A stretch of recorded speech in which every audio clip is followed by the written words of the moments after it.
All right, Shalom, Yabashishwatha. This is Isupk. The Israelite School of Universal and Practical Knowledge started out of 1 West, 125th Street, Harlem, New York, under Commander Jenna Yohana. We teach the truth of the Bible. You understand? And today's topic is a very heavy topic because there's a scripture. You understand that is in this book. You understand? I'm paraphrasing that says. You understand that Christ is the way. You understand and the truth, and to entering into life. You understand? And of course, that is the journey that every religious fool claims to want to lead their congregation into. You understand? However, the Christian church, the Pope, all of these different religions, they do not lead their people into everlasting life. Of course, they lead their people into death, and you can see that every time you walk outside of your door. You understand? You can see death every time you turn on the news station, every time you listen to the radio, every time you go to the mall to go shopping, every party that you go to, you can see death at every inch and every corner of the world in which we live in today. And the death is being caused by men who claim to be of the Lord, who claim to lead blacks, Hispanics, and Native American Indians to live in their life for the Most High. But of course, they're lying. Of course, they're lying. And of course, only life is in the ISUPK under Commander Jenny Yohana. You understand? You want to find life, then life is in here, and it is nowhere else. You understand? But before we get on this topic, I could definitely not 2-1, but anybody got any questions? Go ahead and start getting them questions ready online. If you got any questions in the chat, we still working to get these lives up, these streams up. Once these streams are all the way up, we're gonna rock and roll at full throttle.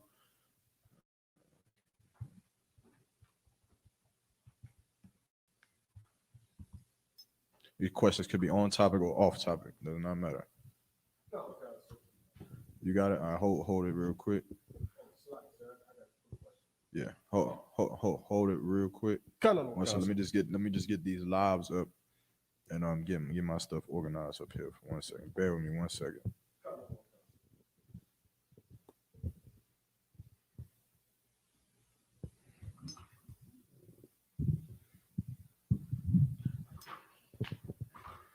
We give everybody a second to get these questions on the live. I see a couple.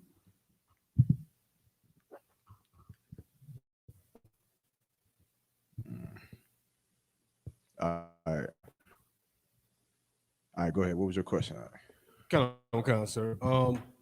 Where do I find the verse that would tell the 7 deadly sins?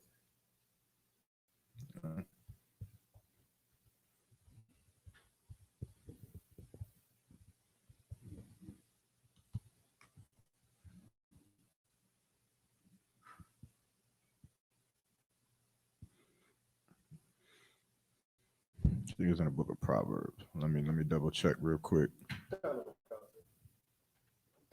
Now, is there a specific question about the deadly sins? Sir, I was just trying to find where I could find them. I was lost to where I would go. Why are they called the deadly sins? It's like, sir, if I may, because they lead you into actually sinning, like to committing inequity. Do they? Think about the name of this: the 7 deadly sins, right? Kind of, sir. Proverbs 6:16. Let me see. So if it's already a sin, can it lead you into sinning? Sir. Kind of slacking.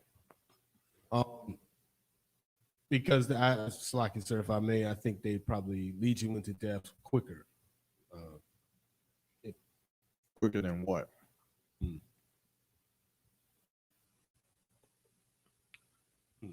Slacking.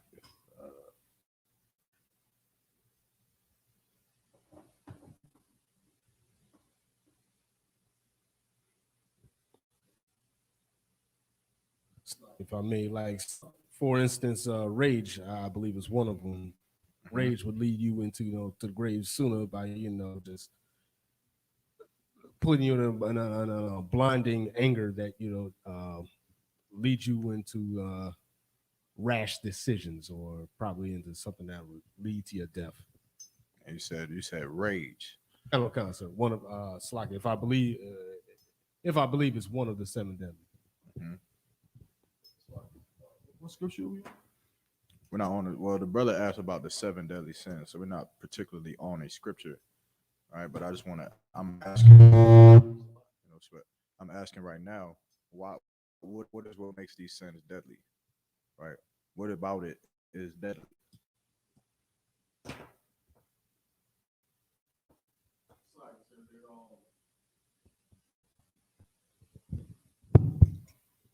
It's like they're sins of the mind, sins, human sins. It's like human being. Well,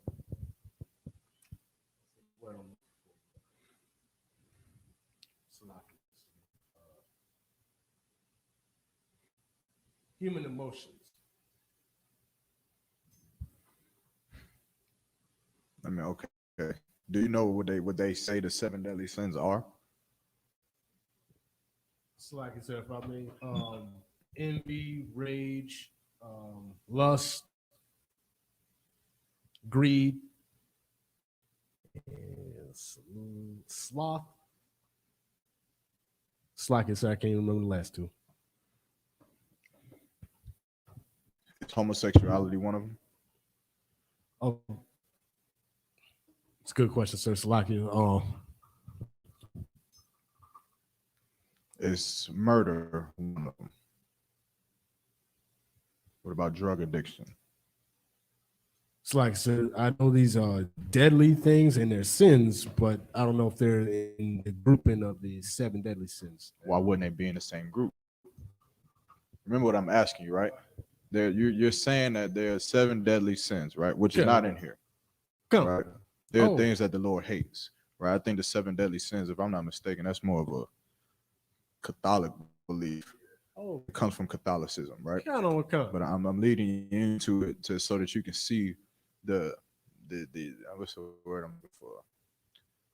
I want to say idiotic, right? Traits of Catholicism, of religion, right? Because Christians believe the 7 deadly sins so they can do what? Make movies, right? So they can write storybooks and create horror movies and done all bull crap like that because they put a name on something that absolutely means absolutely nothing, right? 7 deadly sins means nothing when you die from homosexuality. Right. Homosexuality is deadly, isn't it? Murder is deadly, right? Neither homosexuality nor murder are one of the quote unquote 7 deadly sins, right? 7 deadly sins are more of characteristics that are bad for white children to have, which is what they teach us, right? Which is what they teach them, to not be lustful, to not be a glutton, to not have wrath, right? Or wrath or envy, pride, and so on and so forth, being greedy, right? They teach that having these traits about yourself will lead you into death because, of course, if you're too much of a greedy bastard, then you of course take so much until you die, and it's all stupid because, of course, they being a homosexual will get you killed too, right? The wages of sin is death. There is no 7 deadly sins that's different than all the rest of them that causes the death, right? You understand? But if I could, give me Proverbs 6 and verse 16.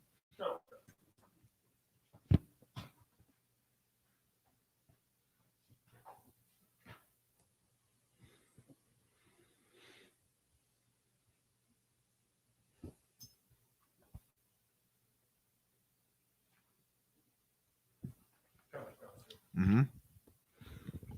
It's the book of Proverbs, chapter 6, verse 16. Mm-hmm. These 6 things doth the Lord hate. So these 6 things the Lord hates, right? Come. Keep going. Yea, 7 are an abomination unto him. Uh-huh. Verse 17. Mm-hmm. A proud look. A proud look. Someone who's just so proud in what they do. Right? You know who has a proud look? Stop one. So like I said, the LGBTQ community. Who else? Who else has a proud look? The U.S. government. You can say them, but who else in this context? this context, what is a proud look, right? Like let's say an American football team may be proud in what they do, but that's not this context. It's not talking about you being proud because you feel like your skills are better than someone else's skills on the basketball court. What is this proud look talking about? Law enforcement, a police officer got a proud look. I wouldn't even say that. I wouldn't even say the military, right? This is something more deeper than, it's more dealing so with the Most High rather than a war or the sport, right? So like what he said, LBGT, they have a proud look. Why do they have to be proud? You do know LBGT cannot exist if they did not have pride, right? Which is why they have a month called what? Pride Month. Pride Month. Without pride, LBGT would fall. They would all stay in the closet. They wouldn't have gay clubs. They wouldn't have gay senators and gay actresses and actors coming out of the closet because there would be no pridefulness about that movement. But it has to be prideful and it has to be proud for it to exist. But it's proud against what? It's like it's proud against the Most High God. It's proud against God. Right? This proud look is something that is prideful above all things righteous.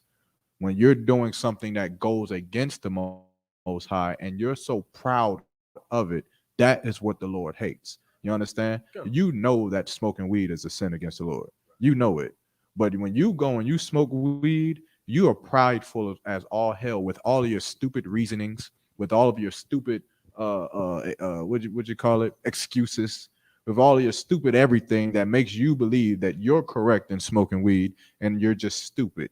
You understand? You're a proudful bastard because you decide to go against the words of the Most High God and to follow your own, right? So a proud look is something that he hates. Who else has a proud look?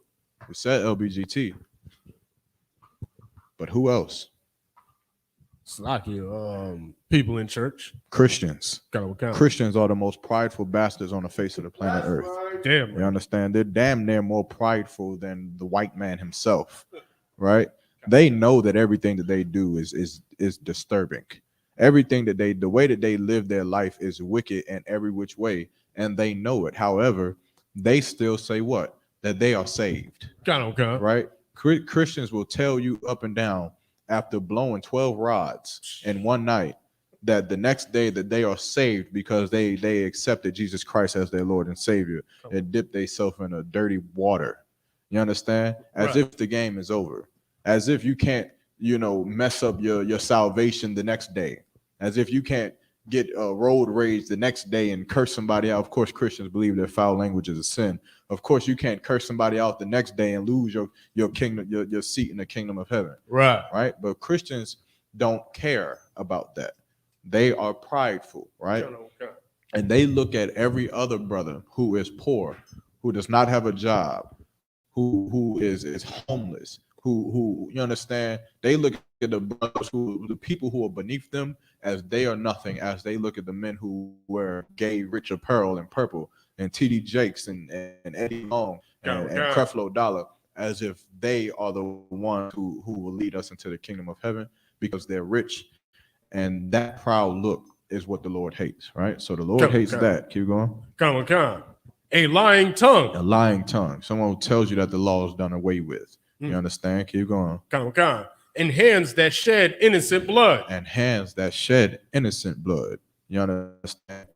Just pedophiles, rapists, murderers, our oppressor who has slayed 99 million of us on a transatlantic slave trade just alone. Damn right. Who has killed 77 million of us, of our Native American Indian brothers on the Trail of Tears here in America just alone.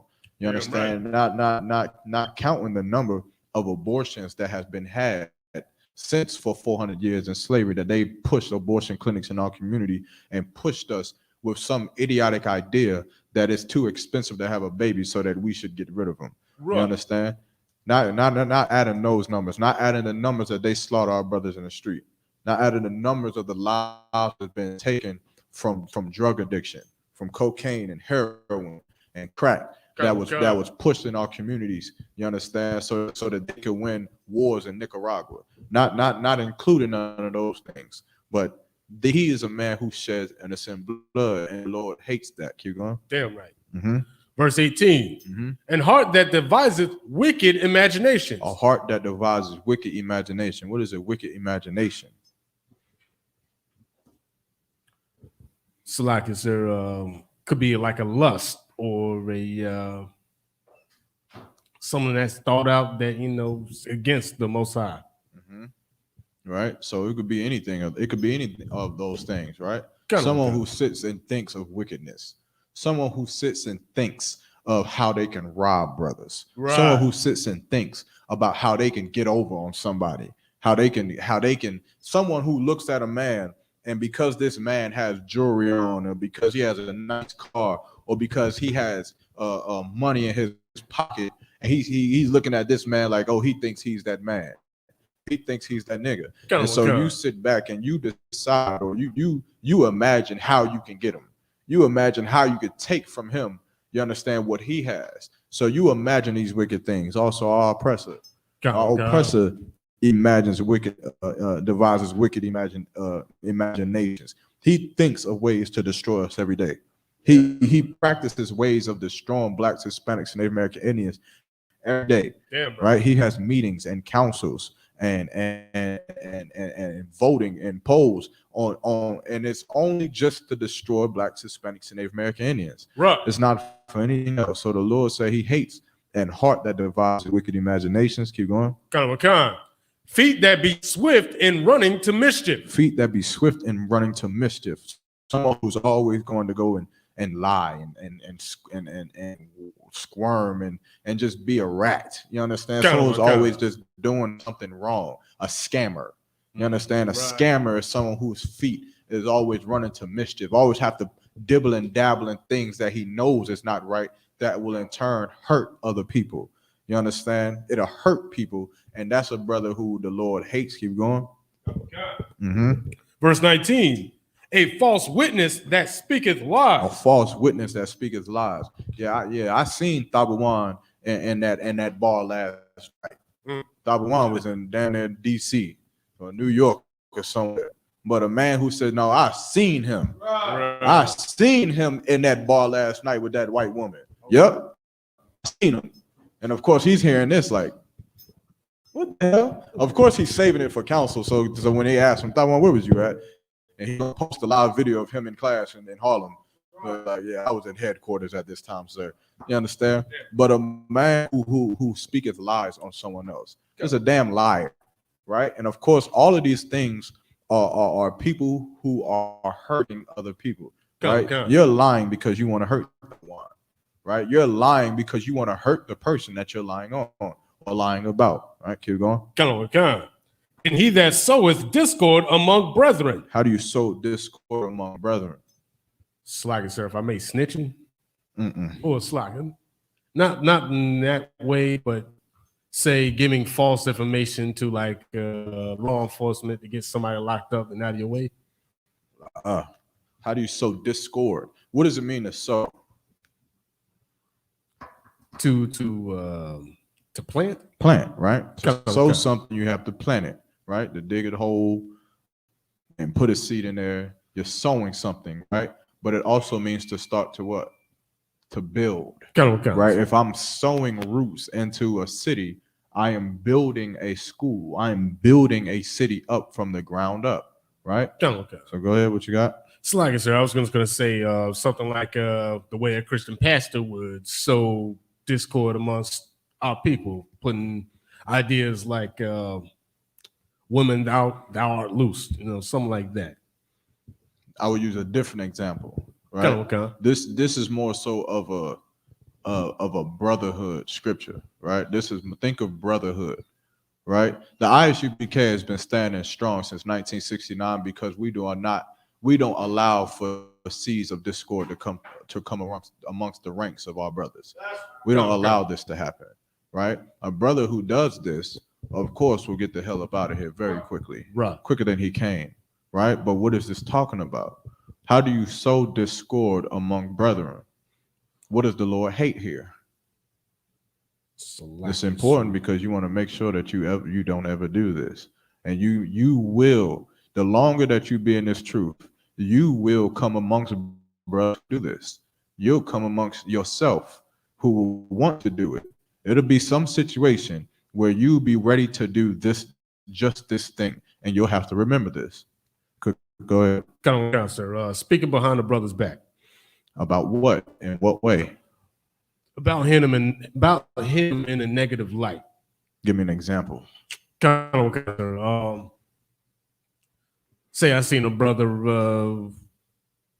who's maybe ahead of me in rank, and I say, okay, well, he didn't do such and such for the school. Exactly. Go. Exactly. That's a perfect example. You understand? You got a brother who above you, and he said, man, look, that brother right there, look, Cap don't really know what he doing. Right. He doesn't know how to really run this. You seen what he did, right? And you seen the brother he raised up, right? And you seen what that brother did, right? Did I do that? No, I didn't do that. Right. Why didn't I get raised up? Because he did. And you know what that means, right? That's the Lord. Huh? That's the Lord. And of course, you being stupid and gay, you'll listen to that and you'll say, hey, you know what? That is right. That had to have been the Lord. Because everything that happens is the Lord. A chair fell down during class. That was the Lord, wasn't it? Everything. And so you believe that, and he goes on, he continues. He says, look at what else he did. Look at what he told Tabawan.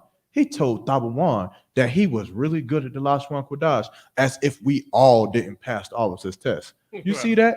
Isn't that respect of persons, Ak? And you know what you'll do being stupid? You'll say, that is respect of persons. We all know the Lashwan. By God, I know the Lashwan Kodash. How you gonna tell Tabawan that? That's favoritism. And you know what? Tabawan really don't even be putting in that work like that. Have you heard him speak at camp? He be messing up, talking about Salakia 20 times. He not better than me. Man, look, I'm telling you, you better watch out. Don't let them do you like how they do me out. Right. And you being stupid, you'll of course believe it. Of course, that faggot will get shown to the rest of the world. And of course, he'll be up out of here on some street corner. You'll see him a year later on a street corner teaching how harsh the highest UPK was to him. Right. How unfair, how those brothers ain't got no brotherhood. How that house is full of Satan and Commander Jenny Yohana this nigga ain't never got close to Commander Jenny Yohana, but Commander Jenny Yohana this, Commander Jenny Yohana that, General Mahayim in this, and Captain this, and this, that, and the third, because he tried to do what? Slack it, sir. He tried to devise. Oh, slack it. Speak lies. Speaketh lies. Slack it. Soweth discord amongst brethren. He tried to sow discord amongst brethren. It's not that he's speaking lies. Dabawan might very well suck at speaking at camp. Of course, this brother done. He's actually extravagant at speaking at camp. You should go listen to it. Damn right. However, he may not be as skilled as Captain Cesariat. He may not be as skilled as Captain Kataza or Captain Naithak or another brother. He may not be as skilled, and what you're saying may have some validity to it. I may not be good with the Lashwan Kodah. You may say, man, that nigga Yamak, he think he all that, but that nigga asked him to say a sentence in the Lashwan Kodah. Watch you look at Tabawan. That might have some truth to it. That might damn sure very much happen. However, it's not that you're lying that is the problem. It's the fact of the reason behind it. What is the purpose of you telling somebody that? You understand? What point are you trying to get across by throwing another brother's a lack into the dirt? You understand? What do you say that the brother's rank is undeserving? You understand? Because he can't say a sentence in a Lashwan Kodash, or because he's not the best speaker at camp. What are you trying to do? You're trying to cause a division. What you're trying to do is create a gay faggot camp called IUIC. Right. That's what you're trying to do. Right. You understand? That of course cannot happen in here. Right. You want to do that, you go ahead and you got all permission to just go and wear pink. That's the next one to come out. That's the next group to come out. There's gonna be some group out here who wears pink, and they're gonna find some kind of scripture or something. They're gonna say, but if you mix the fabrics, it makes pink, and that's a holy color. But of course, that would not be allowed in here, and of course, the Lord hates that. So you should watch your mouth. Watch what you say. You understand? Of course, brothers joke around and play games and stuff like that. But of course, there are scriptures that teach us how when there's a time to joke and when there's a time to be very serious, and it's not always a joking time. So you should watch what you say so that you can refrain from causing discord amongst brethren. Keep going. Okay. Verse 20. My son, Mm-hmm. keep thy father's commandment Mm-hmm. and forsake not the law of thy mother. Mm-hmm. Verse 21. Mm-hmm. Bind them continually upon thine heart Mm-hmm. and tie them about thy neck. Meaning all of these things is what we have to do. The Lord hates these things, but he's also telling you what? To keep the law because he hates sin. Right? All of these sins he hates. I'm too wild, but yeah, the water. All of these things he hates, you understand, which is why we cannot do it. But those 7 deadly sins, that's a Christian concept. It's the 7 deadly sins is on the same level as immaculate conception, the apple, Adam and Eve being the first people on earth, Satan fighting against God in earth and heaven. Yeah, I'm sure I got some right here. Oh yeah, go ahead. Yeah. Go ahead. Oh no, I was gonna say Salaki. That's a TV show. It is. Yeah, God and the Devil. Anime. Salaki. Yeah, man. Look, all of that stuff falls into the same BS. Christianity has a lot of just nonsense within it, but of course we cannot follow after that, right? But we could drop. Is there any other questions? Anybody else? Anything else?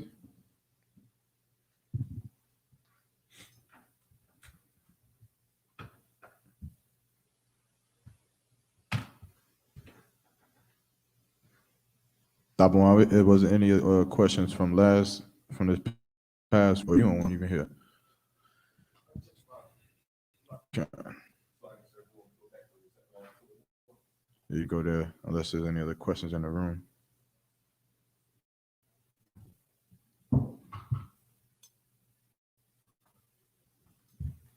No questions? Y'all too out? Y'all good? Come on now. We gonna get them. Y'all in here. They want their questions answered. They'll get up in here. Come. All right, so Slaggy said I was gonna wanted to see about that Jacob's wives. Like who gave birth to who? I know you got Leah, Rebecca, Slaggy. Yeah, it's not Rebecca. Is it? No, you too out. It's Leah and Rachel. Yeah, Leah and Rachel, and then Leah gave Jacob one of her servant or handmaids, and Rachel gave Jacob one of her handmaids. Okay. Of course, from the 4 of those women, and Jacob being the husband to those 4 women, came out the 12 tribes of the nation of Israel.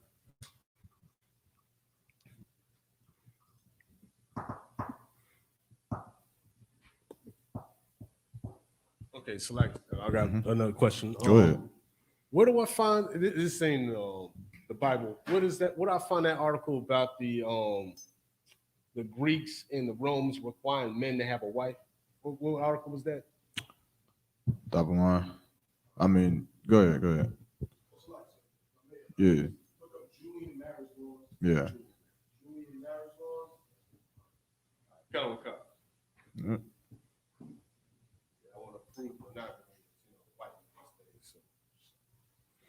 Well, you wouldn't say that monogamy is the white man's thing, right? Monogamy or having one wife doesn't belong to any culture, right, or nation. But the force, right, the enforcement of monogamy or the enforcement of a man having only one wife, that is a Roman and Greek custom. It is not a custom of no other nation on the planet Earth before Roman and Greeks' power was forcing different nations to have that. You understand? Because of course Rome and Greek were all kinds of homosexual, and of course within their homosexuality, they still wanted power.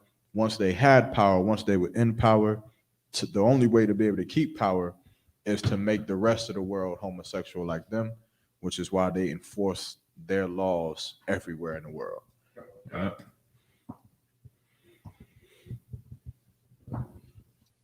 Any other questions in the room? Anything? Off topic, on topic? Anything at all?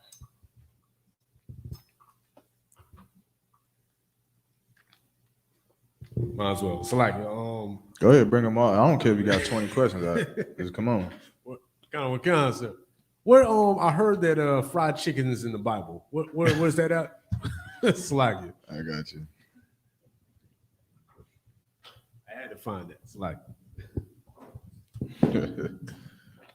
Give me Leviticus 2:7.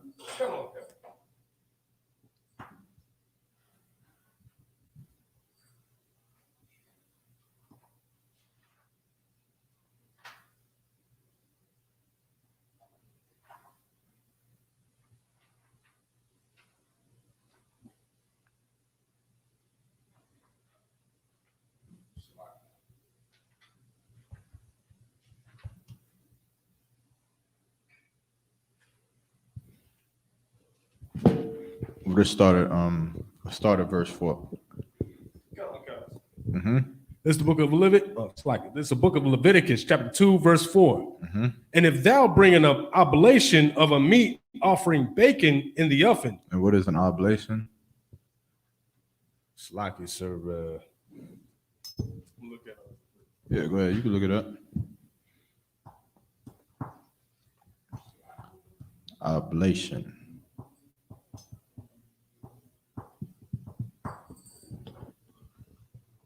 So like I said, this is the Merriam-Webster dictionary definition of oblation. Mm-hmm. The act of making a religious offering, Mm-hmm. specifically the act of offering the Eucharistic elements to the Most High. Mm-hmm. So it's a thing presented or offered unto the Most High, right? Something that you're offering to Him. So if you're making an offering of a meat offering, baking in the oven, keep going. Come. It shall be unleavened cakes of fine flour mingled with oil. There should be unleavened cakes of fine flour mingled with oil. Keep going. Come. Or unleavened wafers anointed with oil. Mm-hmm. Verse 5.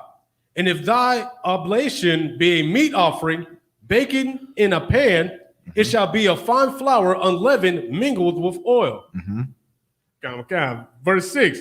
Thou shalt part it in pieces and pour oil thereon. Mm-hmm. It is a meat offering. Mm-hmm. Verse 7. And if thy oblation be a meat offering baking in the frying pan. Now, what kind of meat did you bake in the frying pan?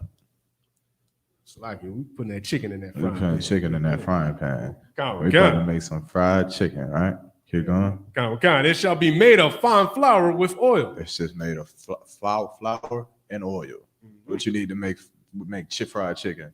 Flour and that oil. You understand? You season up that chicken, you bat it up, and the damn flour, whatever. I don't like fried chicken. I'm gonna say that right now.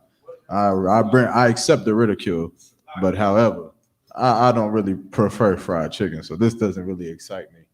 But I do know the process. I guess you take the chicken and put it in the flour, I guess, and then you get that grease or that oil real hot, and you dip that chicken up in there, and it comes out fried. How y'all like it? I guess I prefer mine either baked or just cooked a different way. However, yeah, pause. But yeah, but that's the scripture for that. Anything else? Got a question online, but that's a basic question. I'm gonna get it though.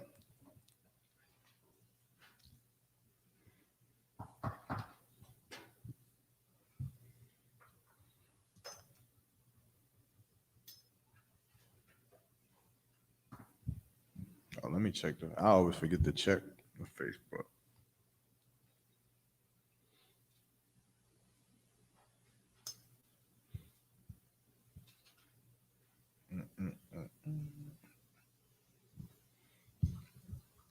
No questions. Y'all all good.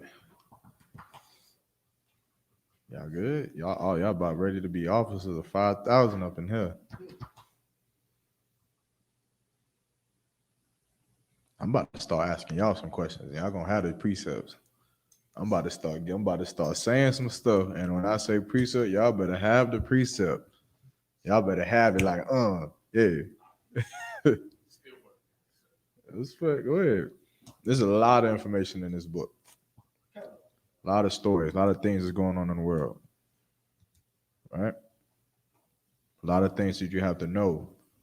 A lot of concepts that you have to understand when dealing with a child, dealing with a brother, dealing with a sister, a wife, right? Family member. A lot of things that we have to understand, and that's what this brotherhood class is for, right? Take the things that you do in your daily lives, in your past lives, in the world, the things that you've seen in the world, the way your family members interacted with each other, the things that you subconsciously believe was wrong, right?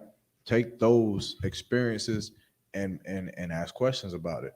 Because if you don't know, you're going to do it again, right? You'll repeat what you've been taught from the world because you're not asking the questions to change it, right? This is the time for you to change those things, brother.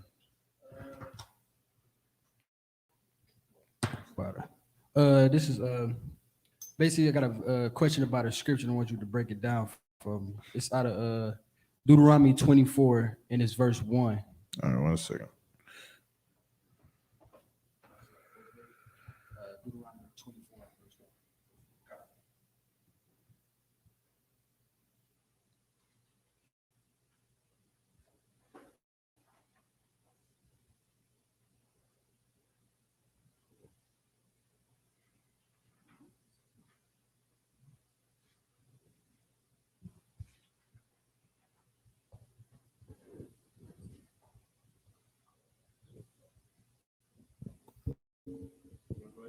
1. Oh, 1 second.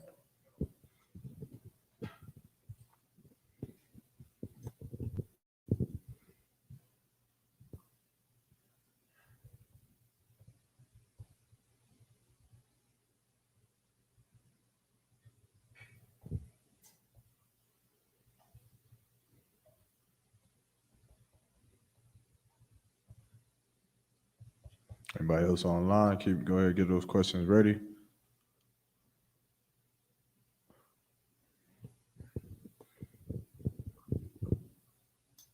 All right. Kind of. All right, my laptop had to restart this live. Salakia. We back up. All right, if you could, brother, if you could just ask that question one more time. The book of Deuteronomy 24 verse 1. Let me go ahead and read. Yeah, you can read it. When a man have taken a wife and married her, So a man gets a woman and he marries her, right? Keep going. and it come to pass that she find no favor in his eyes. What does it mean that a woman finds no favor in his eyes? This man and this woman is married. They together, got 3 kids. She find no favor in his eyes. What does that mean? I mean, he look at her like, tired of being with this right here. She ain't beautiful no more. She don't turn me on no more. She ain't this no more. All she do is nag, yap, and run her mouth and whatever, this, that, and the third. He finds no favor in her. She is no longer the apple in his eye that she once used to be, right? Keep going. Because he had found some uncleanness in her. He has found some uncleanness in her. You understand? What does it mean to be unclean? What is uncleanliness? Sis? We got the microphone. Is there only one microphone or is it 2?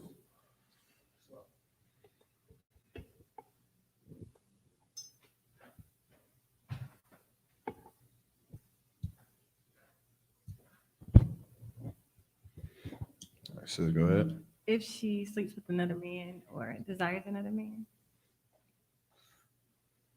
Close. You was 50% on that, right? That answer was 50% true. Mm-hmm. What is uncleanliness? Remember, when I'm asking what is uncleanliness, don't think about it in this context with woman. I'm asking in general, right? A man can be unclean too, can he? What is uncleanliness? What does it mean to be unclean? So like it's some kind of inequity or breaking some kind of law?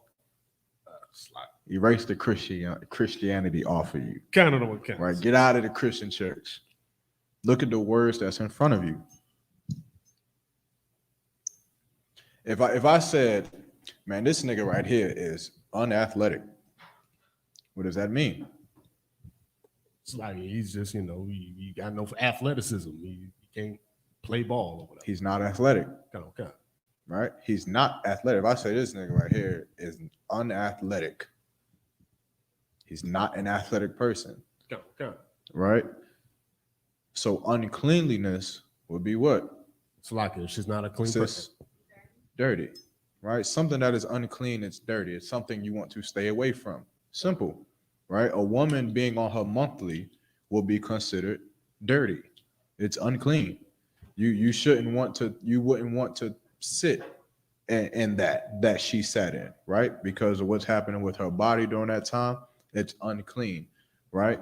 A brother who would touch a dead carcass or is around a dead body, right? If you go inside of the house, if you in a party and someone gets shot in the head and dies right beside you, you can't come in here and touch us because it's unclean, right? In other words, it's what? It's science unto the Lord, right? It's his science. I mean, you go ahead. Mm-hmm. Even just coming back from like a funeral, if you had a funeral, then Yes. Coming back from the funeral will make you unclean. Unclean just means something that is not clean, right? You don't want to touch other brothers or you don't want to touch other sisters because you're not clean unto the Most High, right? So if you found some uncleanliness in her, then what are you finding? Now, of course, there could be different contexts of being unclean. Something dirty about her, sir.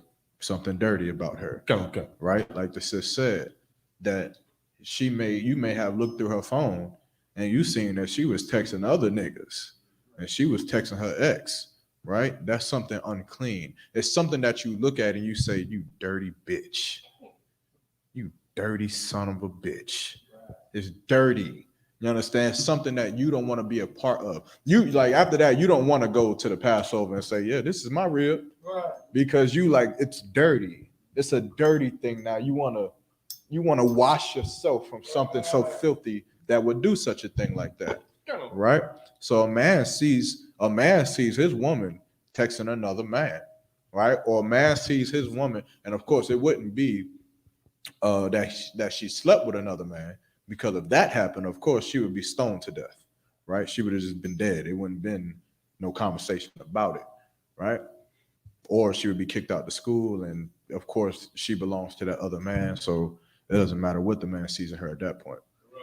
But so a brother sees that from his woman, or she embarrasses him on Facebook, or I don't know, anything, refuses to cook for him or does anything that man deems to be dirty in his mind, which makes him look at her with no favor. He starts to look at his wife like, God, I wish she would just sleep with somebody else so I can be rid of this. It's so much. Like, why don't she just go and have sex with somebody else so that I can be done with this and I can move my other rib into the house? You understand? That's where he looks at her. This is the situation that they're going through, right? Keep going. Then let him write her a bill of divorcement. Then let him write her a bill of divorcement. What does this mean?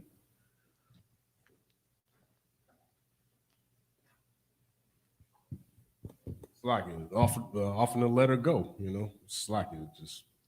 I mean, what would the man do? What would he literally have to do?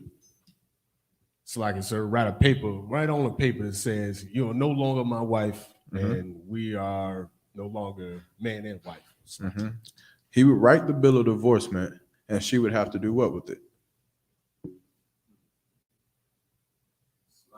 She would have to sign it, right? She would sign that paper. Go ahead. It's like like in the courts today, like pretty much same thing. Right? She would have to sign it. We getting divorced, right? Of course, if she doesn't sign it, the brother's going to do what? Every day, Sign this goddamn paper. Sign this paper. I'm not talking to you no more. I'm not having sex with you. I'm not going to come inside the house. I'm going to sleep outside in the sun until you sign this paper. And if I die, I just die. Because dying would be so much better than having to come inside that house and lay up beside you. Sign this paper. Of course, her heart would be so broken. She would eventually just cry and she'll say, "You really want me to sign this paper?" There. She'll sign it, hoping that he says, "No, I was just playing." He won't. She'll take the paper and she'll leave, right? Keep going. And give it in her hand She'll take the paper, keep going, and send her out of his house. and send her away. So she'll be gone, right? Keep going. And when she is departed out of his house, Mm-hmm. she may go and be another man's wife. So now, when she is gone, she is allowed to go and be another man's wife.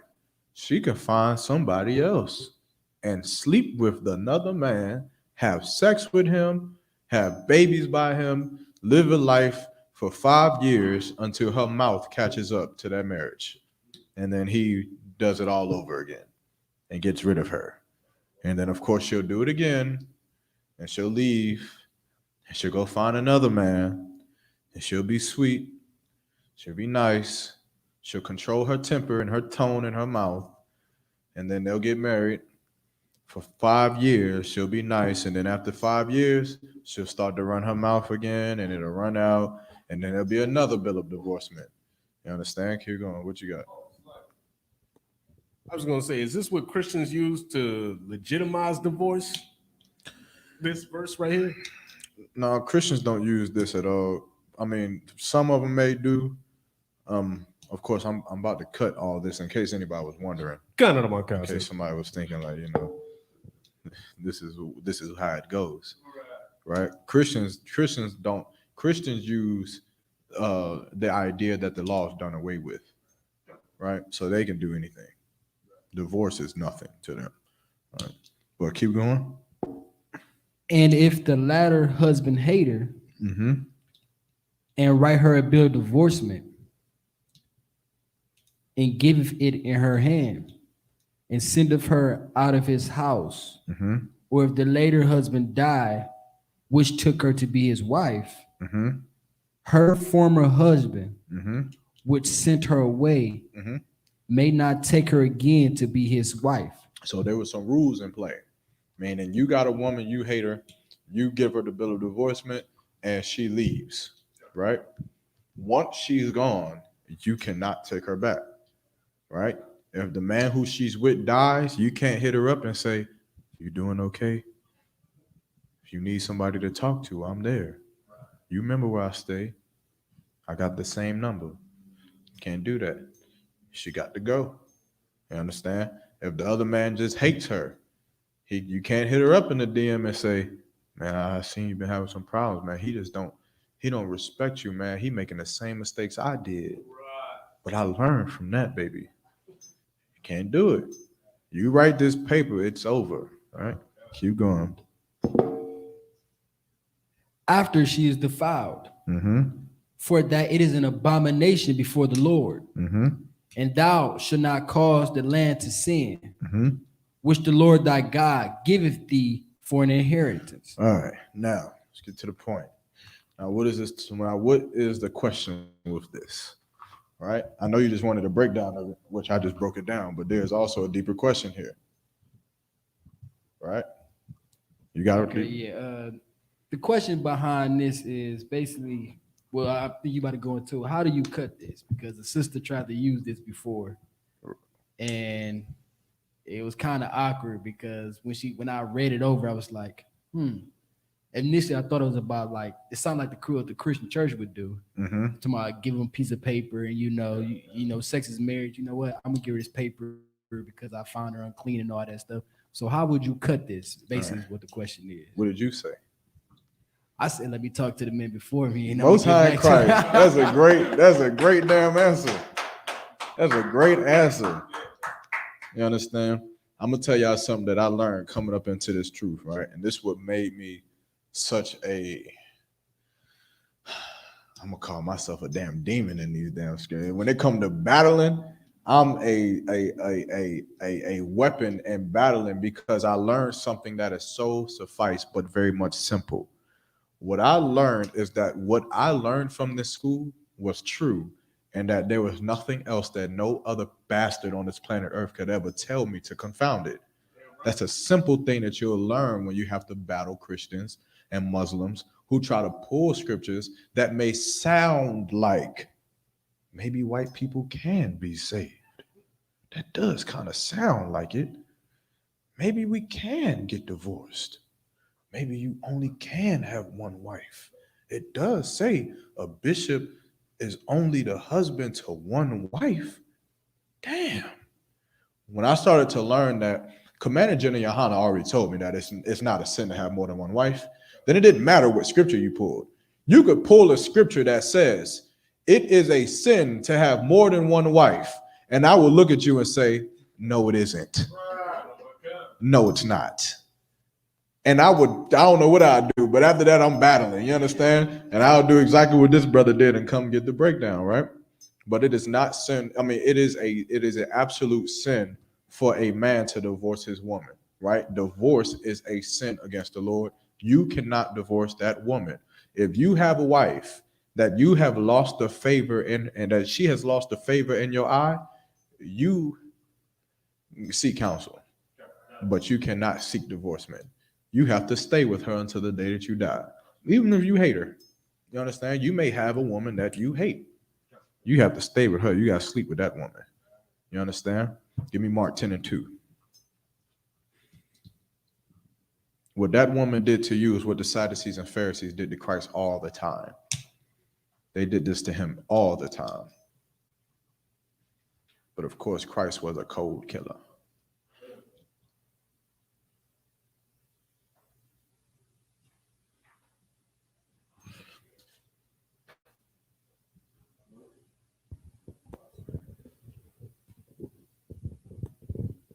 It's the book of Mark, chapter 10, verse 2.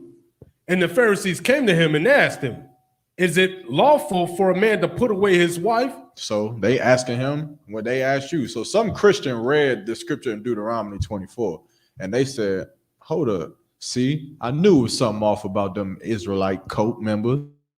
They talking about you can't divorce your woman. I just read this scripture and it says that you can. And now they coming to cut you. They coming, they can't wait to see you at the slave, because they gonna say, but what about this scripture right here? And you're gonna read it, and you're gonna look at it, you're gonna say, damn, it do say that. No, it's Deuteronomy. Tabawan, ain't it? Ain't this Deuteronomy? This is the law. This is right here. You understand? And of course, it'll cut you if you let it, right? Keep going. Kind of tempting him. Oh, and 1 second, who wrote the book of Deuteronomy? It's like Sir Moses. Moses, right? So this is what was happening during Moses when Moses was in charge. All right, keep going. Verse 3. And he answered and said unto them, what did Moses command you? He said, what did Moses command you? You understand? Keep going. Verse 4. And they said, Moses suffered to write a bill of divorcement. What does it mean to suffer? It's like it, sir. He didn't want to. He was stressed. He was put under stress to make that bill of divorcement. No, I mean he was, but don't think about it like that.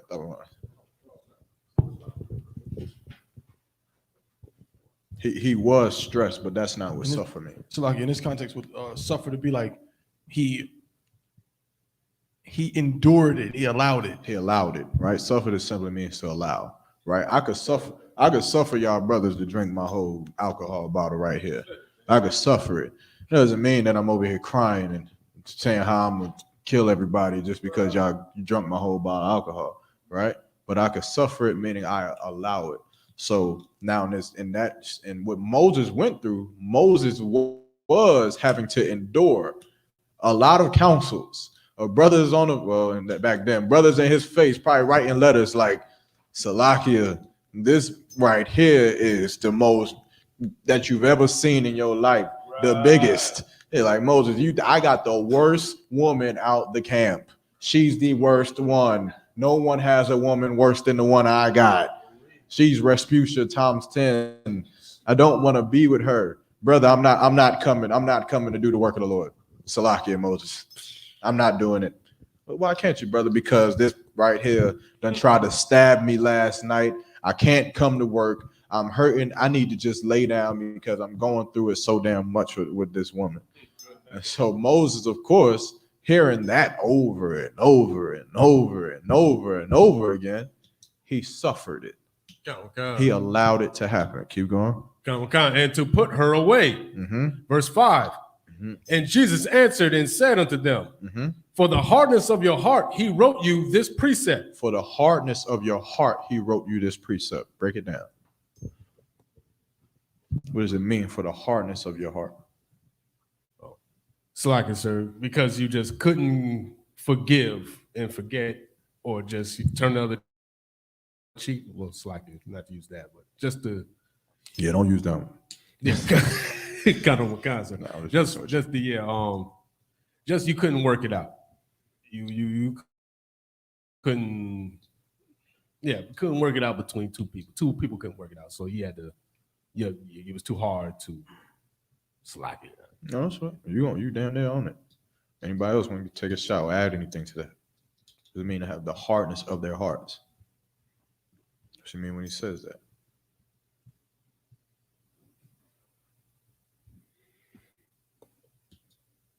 They didn't have compassion on one another. Right? They didn't understand how to love one another, right? Because they knew the letter of the law. They didn't know the spirit behind it. They didn't know the glory of the Most High's law. All they knew is that we are a people. This is our nationality. This is the law that we must follow. And we just follow it. Because if you don't, you'll get in trouble. But they didn't understand the marriages that will come from it. They didn't understand the generations that will come from it. They didn't understand that one day their generational offspring would be dying in the streets of America because they didn't follow it. Right. They didn't understand that by not loving each other, that Trayvon Martin would be dead right now as a 15-year-old boy. Right. They didn't understand that Emmett Till would come because they didn't know how to love each other. Right. They didn't understand it. They didn't know that following this law would bring about glory amongst their people rather than not following it and then we become slaves. They didn't get it then. You understand? And so Moses allowed it because of their hardness, because they didn't allow each other compassion. They didn't allow each other forgiveness. They didn't allow each other time and counsel. You understand? They were just too hard, right? Keep going. Verse 6. Mm-hmm. But from the beginning of the creation, the Most High made them male and female. But from the beginning, Christ is cutting them now.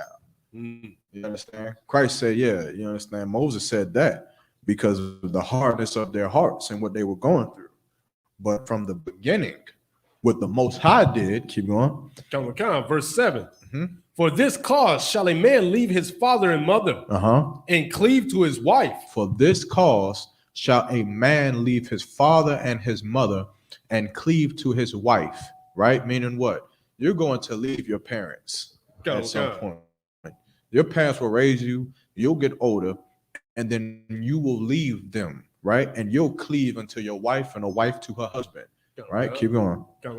Verse 8. And they twain shall be one flesh. And they twain shall be one flesh. What does twain mean?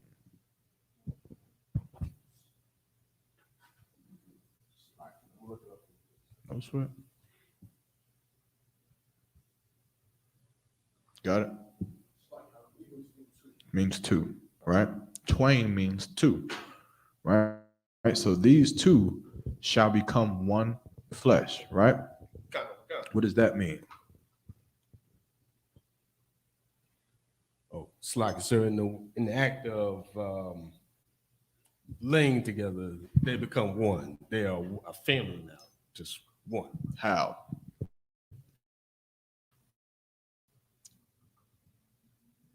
Oh, sex is marriage, sir. Sex is marriage, but that's not what this is talking about, right? They have sex. They are married, but they are one. Slacking, one accord, the one mind. Well, nah, slacking. You're on it. You just said it. Yeah, it's like you said, they have one accord. They are on one accord, right? Okay. One with each other. I'm not even gonna say that. However, you are one with your brother, right? Me and you are one, right? Me and this sister are one, right? Being in the truth. Me and this sister do not have to have sex with each other or be husband and wife to be one, right? Because we are all one with the Most High. This, you being one with your wife, means that you are on the same accord, meaning it is no longer two separate minds. It's no longer two separate bodies. It's only one. You understand? And if something is one, it cannot be what? Two different accords. It can't be two. It can be separate. We're going into math here. If it's only one of something, it can't be what? Another. Think about math here. If you only have one, it can't be what? It's not possible. Close. Divided. You can't divide one. It's only one. You can't split it into multiple whatever. I want well, you got fractions. Whole numbers. Understand? One person, another person. But if they're one, then it cannot be divided. It cannot be split. It cannot be divorced. You understand? You can't change it. That is what you are now, one body. It doesn't change. All right? That's what. Keep going. So then they are no more twain, but one flesh. Verse 9. What therefore the Most High hath joined together, let not man put asunder. Let no man put asunder. You understand? Don't allow your Christian pastor to tell you that it's okay for you to leave that man. Damn right. Don't allow that man to tell you that it's okay to leave that woman because she has a big mouth. Right. You understand? Why? Because the Lord gave you that woman. That woman with that big mouth that you think that you hate, the Lord gave her to you for a reason, and you accepted it. You are the one who accepted that gift that the Lord gave you. And now, what should you do? Should you run away from that gift that the Lord gave you because the gift is and got a big old mouth on it? What should you do? So like I said, have compassion. Have compassion on it. What else? Have compassion on that gift, that beautiful gift that allows you to have sex with her every night. Damn right. That does favors for you that you love. Right. You have compassion on that gift with that big old mouth that she got. Right. The way that she embarrasses you on Facebook. What else did you do? So like I said, forgive her. Salaka. All right, no sweat. Go ahead. So I can forgive her. Understand. Have some understanding. Understand her, right? Forgive her. Compassion. What else? So I can stay with her. You doubting yourself, brother. You got power. Right? You got some power inside of you. Right? You learning it, but you got it. Twice. Go ahead and use it. Right? What else do you do with that woman with that loud mouth? That gift. Don't say sell it. Oh, that's kind of one kind, right? He like, man, how much power do I got? Can I sell this bitch? Give me some shekels. Give me 500 shekels for this one. You can't sell it. Nah, you can have forgiveness for her. Okay. You can have compassion on her. You can deal with her, right? You don't leave her. Okay. What can you do though? What else? Correct her. You can fix that gift. Okay. Fix it. You understand? If I give you a Lamborghini right now, you go outside and say, "Oh God, I the one loves me. He gave me a Lamborghini," right? Right. But it don't start. What you gonna do? You gonna leave it there? Yeah. So like I said, I'll try to get that thing fixed. Hey, he damn right. That Lamborghini come home with me one way or another. Right. Whether I get it fixed in this parking lot or whether it's on a tow truck, but this shit is coming to my house. You understand? Fix it. Go to council. You understand? Fix what you think is broken, and then see what you can't get out of it, right? So that's how you it is a sin for a man and a woman to get divorced. Christ said it himself, right? So does that answer your question? All right, Most High Christ. All right, anything else?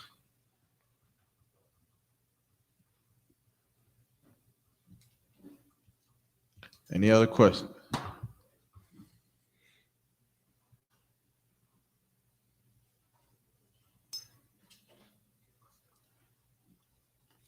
If I want, can you see me one time when you get a second out?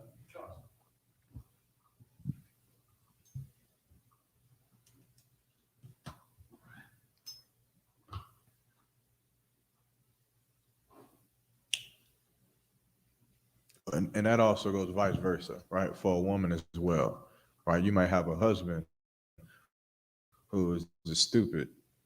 You might actually have an idiot husband who you decided to have sex with because he had a nice car, and though you were stupid in that, you understand? He actually is mentally stupid, and now you have to deal with him, right? You can go to counsel and let the school try to correct that. My husband keeps putting the trash in the sink and washing it off. And I just don't think that's right. You're behind me on the phone. Like, whoever taught you to put trash in the sink? Do me a favor. Don't ever do that again. You understand? Who knows, man? But for a woman too, you can have that same compassion, and you can also call counsel. You understand? And counsel is a beautiful thing. And don't ever think that you're ruining something by doing it. Right? Always call for counsel. That brother may not like it. He may not like it in that moment. He get on the phone, General Hyman up there, and you like, bitch. She like, say it out loud. I dare you. Man, but take that counsel. You understand? He tell you something. Take that counsel, man. And if you got told 10, 5, 15 times, then get told 10, 5, 15 times, whatever, but work to be better. You understand? You want to become a better person, then be a better person. It's as simple as that. You understand? Just work towards it and continuously work until you become a better person. And you will be a better person. It may take a year. It may take 5 years, but you'll do it, right? Any other questions? Did you have that scripture out? Because you would definitely just give her that scripture in Mark 10:2. All right, no sweat. Now you take that and go cut the fuck out of her. You do that. Any other questions online? I got your question, Ama. I think that's your name. And you've been still on this live, so I'm gonna go ahead and answer that question right now. The question said, why do you say the white man is the devil?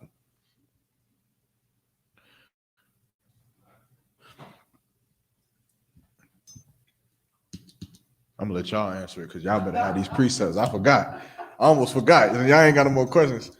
Why is the white man a so-called devil? I'm done teaching. Y'all teach me. Why is the white man a so-called devil? Might break it down.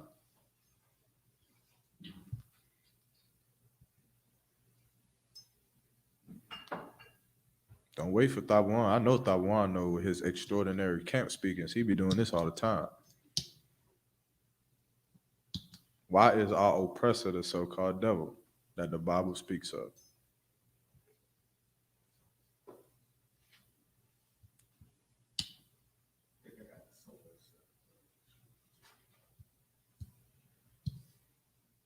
You got in your paper. You should know this by now.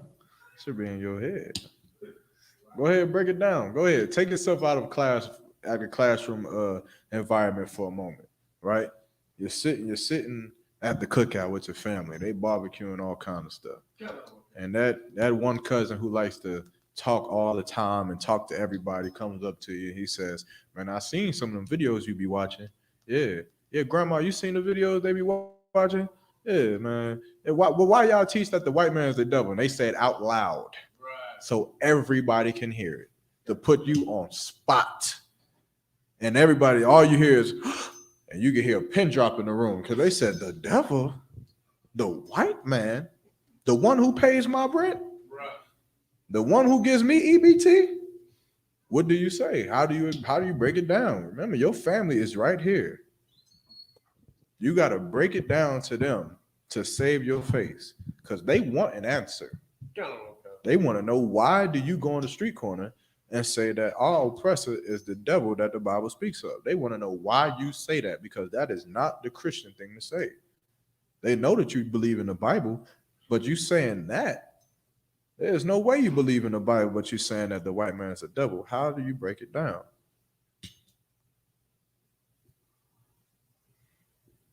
It's like, so if I may, I would say he or they, you know, the white man and the white woman are the bringers of iniquity. They sin. They break God's laws in the Bible, sir.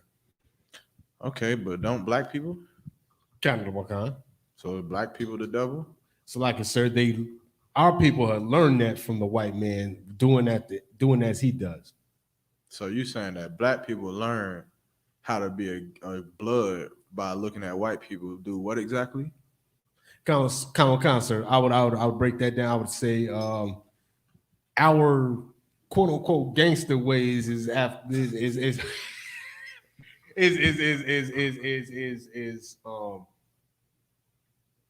modeled after the way, you know, the Italians, you know, the mobsters, and how the Russian gangsters, like the white devil has shown us the way to iniquity.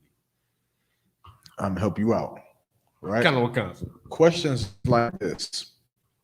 For one, they're not looking for an answer, right? There is a rare type of person on this earth that asks questions like this who absolutely want to know the truth. It's a rare person, and even a rare Christian who wants to know the truth. Christians in their mind already know that the white man is not what? The devil. They already know that he's not the devil. They already know that God loves everybody. They already know these things. So when they ask you, what are they really trying to do? They're trying to ask why you don't love the white man. Right. They want to confound you. They want to show you what you don't know. They want everybody to look at you like you're the cult leader, because that's what Christians do. Don't Christians do it to poor people? When poor people walk in the building, don't Christians focus on him? Don't they say things like, I don't know why he just won't get a job. They know why he doesn't have a job, but they say it because they want the world to see him and his poorness. You understand? You know what they don't say? They don't speak on Eddie Long molesting little boys. They don't say that. They don't speak on TD Jakes buying a new Rolls Royce. They don't question that. They don't go in a church and raise their hand and say, well, why did you take our tithes money and buy a jet? You understand? Oh,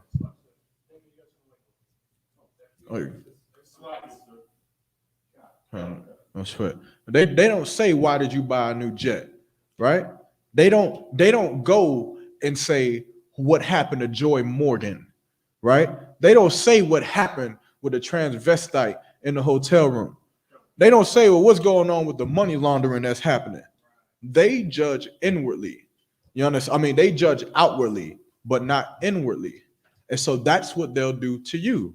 They'll question you because they want to show everyone that you're in a cult.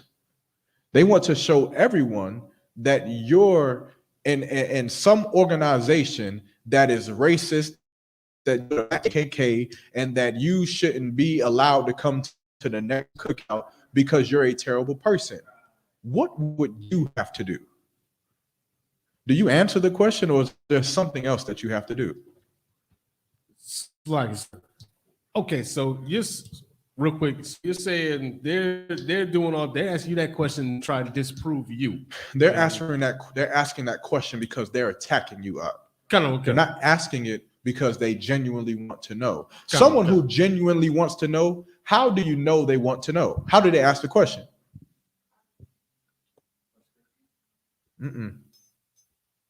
So like, is there nothing they wouldn't ask in a confrontational kind of way, or they'd come to you alone and ask you, not in front of everybody. They'll be in this room out.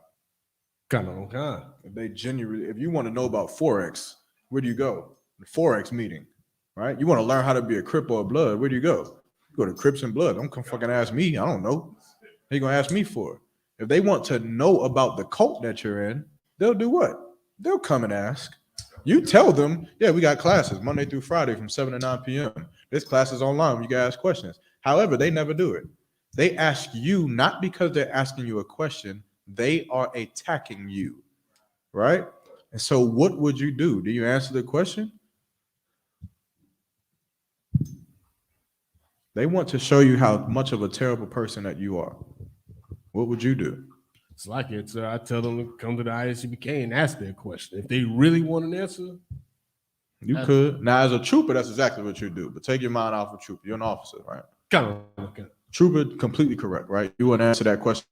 You would say, we got classes from Monday through Friday, 7 to 9 p.m. This location. If you want to know the answer to that question, you can ask it there or you can ask it online, right? Right? Or I'll give you a number to a brother that you can call, right? But what would you do as an officer?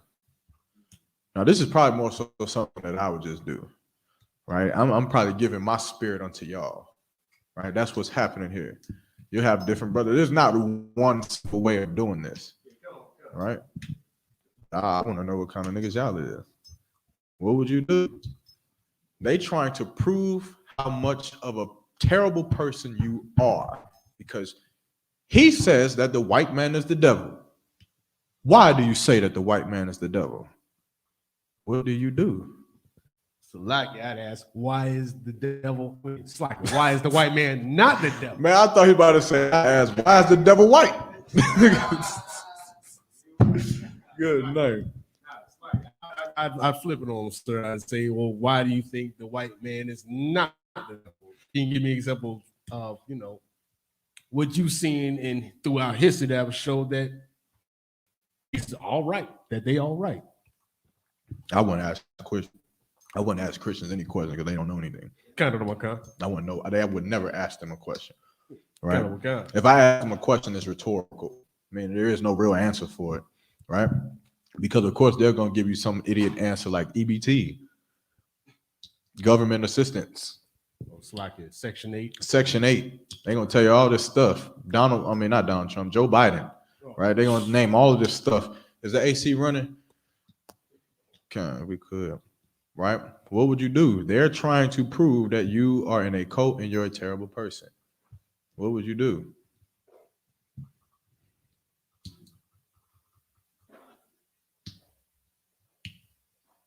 You can't fold under this pressure because they're gonna put it down. What do you do? They looking you in your face. I think 5-6 minutes have went past since I asked you this question. They're looking at you and they're looking at how weak you are, right? And your grandmama and your aunties and your uncles who's a pastor, they are going to attack you. They are going to destroy you and your religion, your faith, your belief, everything that you just claimed. They're going to attack it because they're attacking you. They're trying to prove how much of an idiot you are. They're trying to prove how much of a terrorist group that you're in. They're trying to prove you're in a cult and that you're a terrible person. They're not asking you to know something. So there's no point in asking them anything. But what would you do? Nobody's asking nobody questions.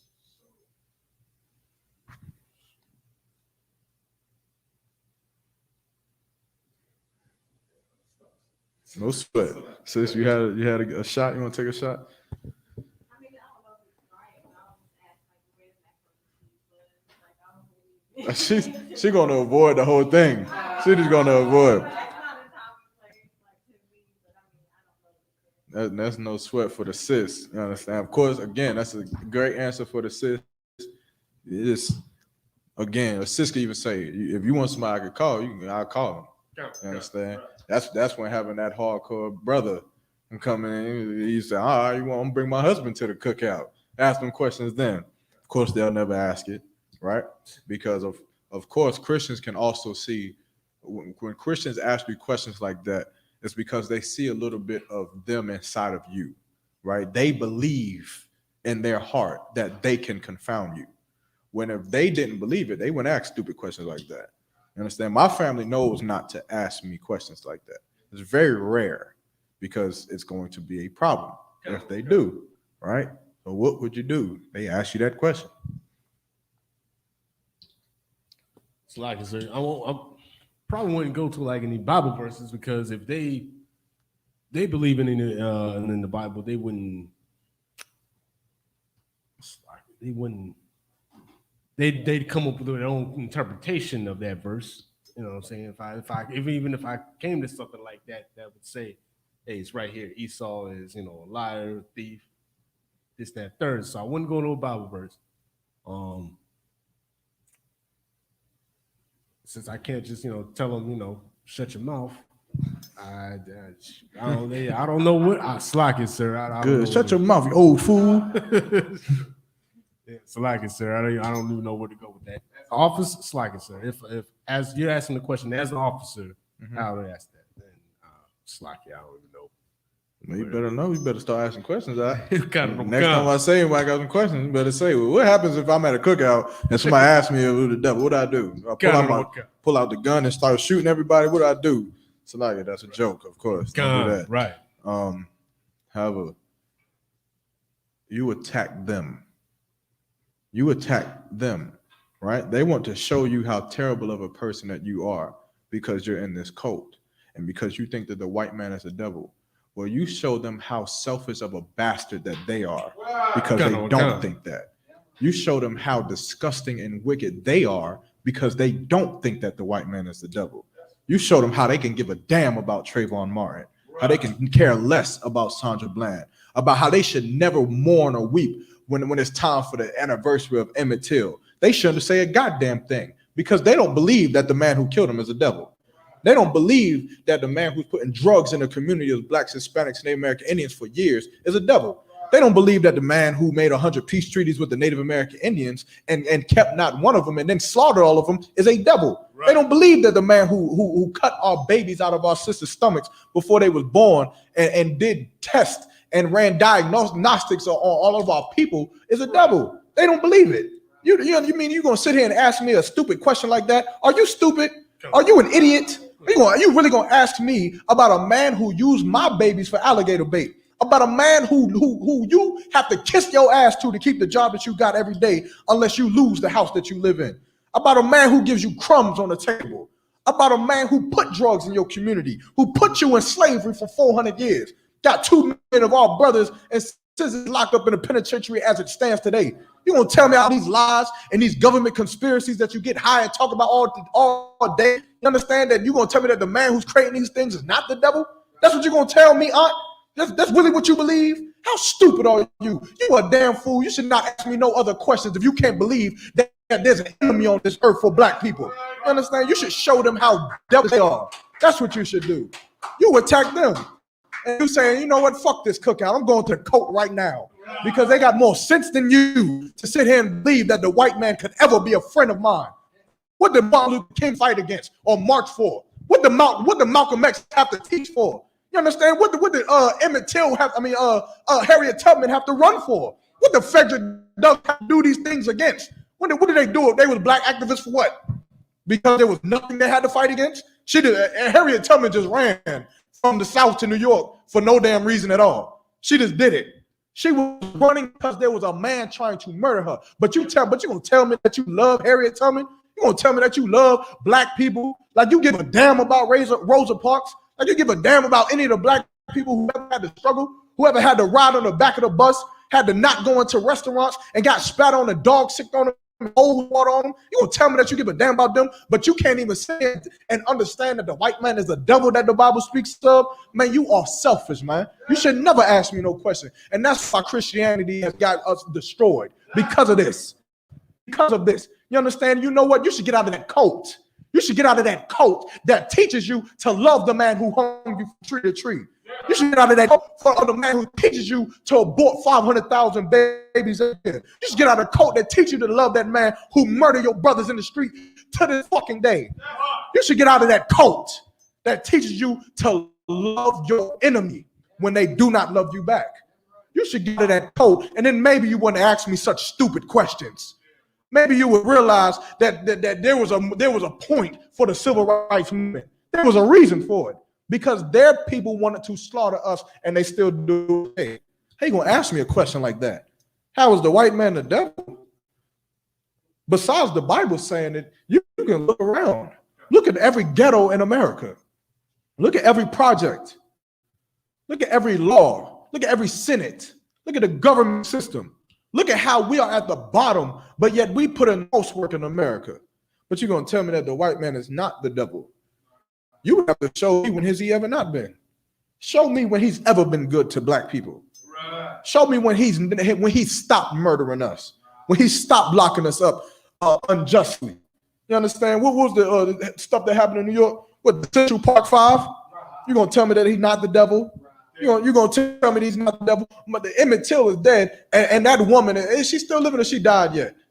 Most High in Christ, that bitch is gone. You understand? I hope she died a heinous death. I'm sure she died peacefully because Christians believe that she's not the devil, even though she comes out and lies about it. You understand? That coat would allow a people to do what they did to Emmett Till, and for the convictor of Emmett Till that got him murdered to come out and lie about it, and nobody touch her.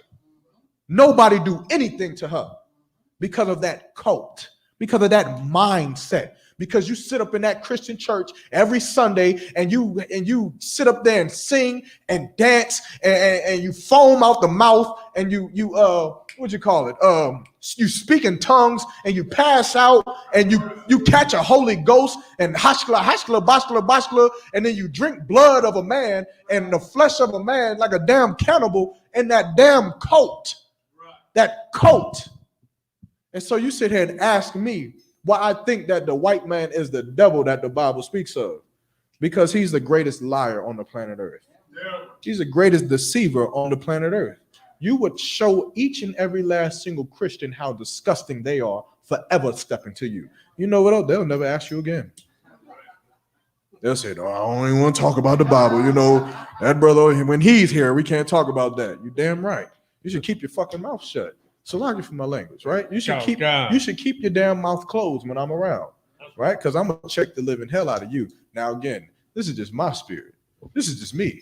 I don't really give a damn about family and family members and it's my aunt and stuff like that. That's just not me. It's not in me. I care about this family. Damn right. Right? This is the family that I care about. That blood thicker than water, whatever they say out there. That allows them to misuse you and lie to you and destroy you, and just so that you can't say anything about it. That blood is thicker than water, so you need to stand with to hell with all that. You understand? This blood is thicker than water. You understand? This truth is thicker than anything, right? But that's exactly what I do. That's just me. You may do it a little bit more subtle and smooth. You may be like, okay, no sweat. Give me Deuteronomy chapter 28 and verse 60. You may break it down. However, I get a kick out of just cutting the hell up. You understand? I like fight. So that's what I do. But either way, you would show them how devilish they are. You understand? Even if a devil asks you that question, right? You may be in a situation in a professional state, right? A boss or an interviewer of CNN, right? And you may get asked, why do you hate white people? Right? There is a way that you would answer that question with telling them exactly why you hate white people without saying that we hate white people. Good. So you just run down the history. Yeah. You would go and say, well, it's not that we hate white people personally, but white people has murdered black people for 400 years. You understand? Your people has made laws and constantly made laws to keep our people oppressed. And God is a lover of good things and he hates bad things. So it's not that we hate white people. You have to admit, do white people do bad things to black people? Yeah, well, yeah, I must say. It's no sweat. Take it off yourself. Answer the question, and you still tell him he's a devil, right? Just like that, man. But you have to know how to stand on this truth in certain circumstances and certain situations, right? Now, with that being said, every circumstance and every situation is not the same, right? You won't attack every circumstance and situation in the same manner, but that's what you call it, seasoning, right? That's what season comes with. The longer you're in here, the more battles you witness, the more debates you see, the more interview that you would want to go look at is the one where Commander Junior Hanna had just beat the Supreme Court, right? He had to go to war against the Supreme Court, if I'm not mistaken, and won, right? For us and every other goddamn fake Hebrew Israelite was right to go speak on street corners, which is why they should pay homage to their fucking father. You understand? Because he won that court case for you to speak on the damn corner. Now they out there speaking on corners. I'll be waiting for the day that they come up against me at camp. Like, I'll be waiting on that day, but no sweat, right? But I would go watch that interview and how he dealt with those news reporters, right? Because he dealt it so eloquently, but he did not tarnish his integrity or the integrity of the school. He still told them that they the devil, but he told it in a way that they could not deny it, right? And that's a skill that you'll learn in here is how to show people the truth in a way that is undeniable, right? You'll learn how to do that the more and more questions that you ask, the more and more classes that you go to, the more and more time that you're around the brothers who are above you, you'll learn how to just become better and better and better and better, right? So for the person who asked that question, devil in the Bible just simply means deceiver, right? It does not mean the man under the earth with a pitchfork and horns. That, of course, was created by some kind of whatever nonsense, but that is not in the Bible. Our oppressor is the devil because he is a liar and he has lied for centuries, man. Since he was put on this earth, he has been a liar and a deceiver, and he is the greatest murderous bastard on the face of the planet Earth as it stands. You understand? But that's why he is a devil. I see the other questions, but we're gonna have to get to other questions later. Is there any other questions in the room?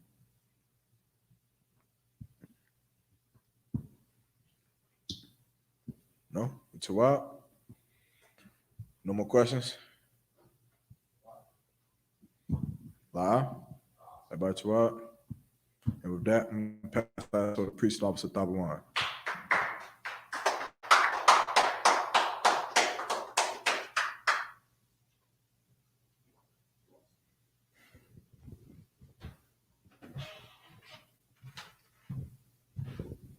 ISUPK security announcements. We are the ISUPK, start out of 1 West, 125th Street, Harlem, New York, under Commandant General Yohana. New rules for brothers and sisters. When a new brother or a sister comes into the school, they are off limits for 6 months. They are to be saluted only. They are here to shed themselves of the world. After 6 months, if a brother or a sister has an interest in a particular person, he or she must get permission from the head to speak to a brother or a sister. There is another 6 months in which the brother or sister will court each other. After this 6 month period, the brother or sister will get permission from the head to marry. Tithes, which is a commandment. You can find this in Numbers 18 and 21 and Malachi chapter 3, verses 8 through 10. It means 10th in Hebrew and it's pronounced ma'ashara. 10% of every penny of any increase the Lord gives you, you give to the treasury department or teacher. Priest fund, free will offering for priests, not mandatory. Whatsoever amount you would like to give. Upcoming holy convocation, I believe, will be the memorial blowing of the trumpets. The current date I have for that is September 6th. Again, more information will come out on that feast in the coming weeks. Again, if you want to bring anything, make sure you get with the priest. We'll go ahead and get in contact with Officer Abraham, who presides over the feast in North Carolina. You know what I'm saying? So we can get the menu together and all those things. Okay. I want to remind Akim and Akwati to check on social media, such as isupk.com, Facebook, Twitter, YouTube, and so on for ISUPK events and materials. Of course, this past weekend, you know what I'm saying, the Midwest Fire Weekend went down. You know what I'm saying? Unfortunately, I wasn't able to be there, but from what I've seen on social media, on Facebook, of course, the UPK, you know what I'm saying, showed out as we usually do. So we got some more cookouts, you know what I'm saying? I think, there's 4 more. There's 4 more cookouts, you know what I'm saying? So you want to go on? Vegas, New York, Yeah. Houston, and Florida. So you want to go on there, on isupk.com and check those dates. You know what I'm saying? Get your affairs in order. You know what I'm saying? So you can you can attend some of those. Last but not least, if a brother wants to be a trooper in the school, then he is to start wearing all black, which includes black boots, shirts, pants, headband, or scarf. And with that, I madyam, which means to stand. Khan. Yashab, be seated, sis. Khan, you can Yashab, be seated. Khan, Thawat. Yeah, due to the timer, is going to go ahead and salute Salakia. Khan.